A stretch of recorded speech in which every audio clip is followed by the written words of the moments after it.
High score എത്ര കഴിച്ചിട്ടാണ് പോയെ. എന്ത് രക്ഷ, ഏത് നേരം ഫോണ് ടാബ് അതായത് വേറെ ഏതൊരു ചിന്തയില്ല. ആയിഷയുടെ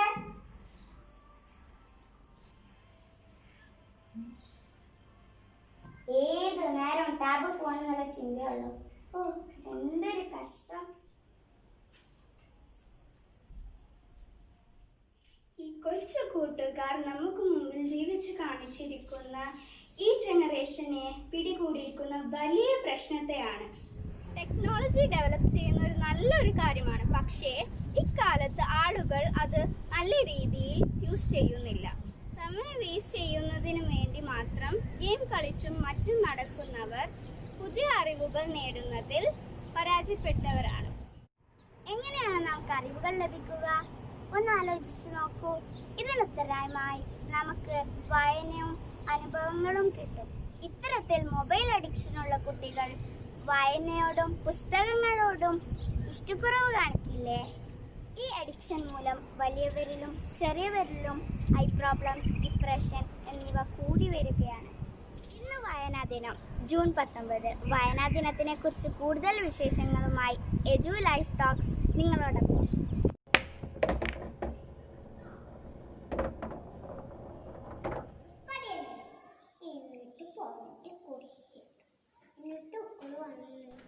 എന്താണ് വായനാ ദിനം? എന്തിനു വേണ്ടിയാണ് ഈ ഒരു ദിനം ആചരിക്കുന്നത്? ഇത്തരത്തിൽ ഒരുപാട് സംശയങ്ങൾ ഓരോ വായനക്കാരൻ്റെയും മനസ്സിലുണ്ടാകും. കാരണം വായനാശീലമുള്ളവൻ എന്നും വായിക്കും എന്നത് തന്നെ. കേരള ഗ്രന്ഥശാല സംഘത്തിൻ്റെ ഉപജ്ഞാതാവും പ്രചാരകനുമായിരുന്ന പുതുവായിൽ നാരായണൻ പണിക്കർ എന്ന PN പണിക്കരുടെ ചരമദിനം 1996 മുതൽ കേരള സർക്കാർ അദ്ദേഹത്തിൻ്റെ ചരമദിനം വായനാ ദിനമായി ആചരിക്കുന്നു.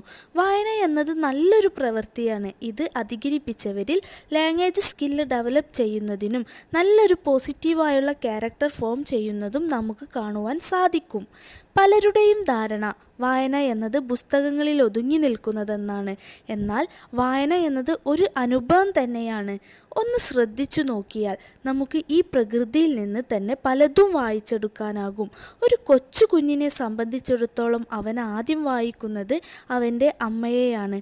അത് അവൻ്റെ ബുദ്ധിയെയും ചിന്തയെയും തെളിച്ചമുള്ളതാക്കി തീർക്കുകയും ചെയ്യുന്നു.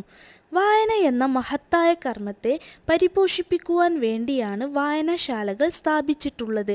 വായനയുടെ മൂല്യം എത്രത്തോളം ഉണ്ടെന്ന് നമുക്കിതിൽ നിന്ന് തന്നെ മനസ്സിലാക്കുവാൻ സാധിക്കും. വ്യക്തിയുടെയും സമൂഹത്തിൻ്റെയും നന്മയാണ് വായനയുടെ ലക്ഷ്യം. വായന എന്ന് കേൾക്കുമ്പോൾ തന്നെ കുഞ്ഞുണ്ണി മാഷിനെയും അദ്ദേഹത്തിൻ്റെ കവിതകളെയും ഓർമ്മ വരാത്ത ഒരു മലയാളി പോലും ഉണ്ടാവില്ല. വായിച്ചാലും വളരും, വായിച്ചില്ലെങ്കിലും വളരും.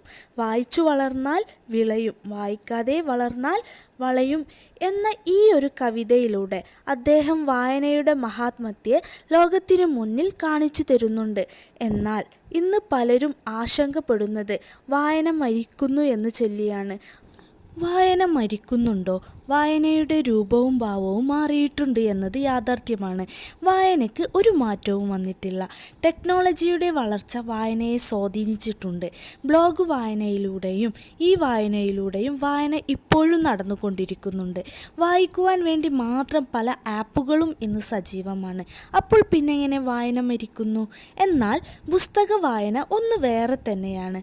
പുസ്തകങ്ങളുടെ മണവും സ്പർശവും അറിഞ്ഞുകൊണ്ടുള്ള വായന ഇതുവരെ ഒരു വായനയിലൂടെയും നമുക്ക് ലഭിച്ചിട്ടില്ല, ഇനി ലഭിക്കുകയുമില്ല എന്ന് ഓർമ്മിപ്പിച്ചുകൊണ്ട് ഒരു വായനാ ദിനം കൂടി നിങ്ങൾക്ക് ആശംസിക്കുന്നു.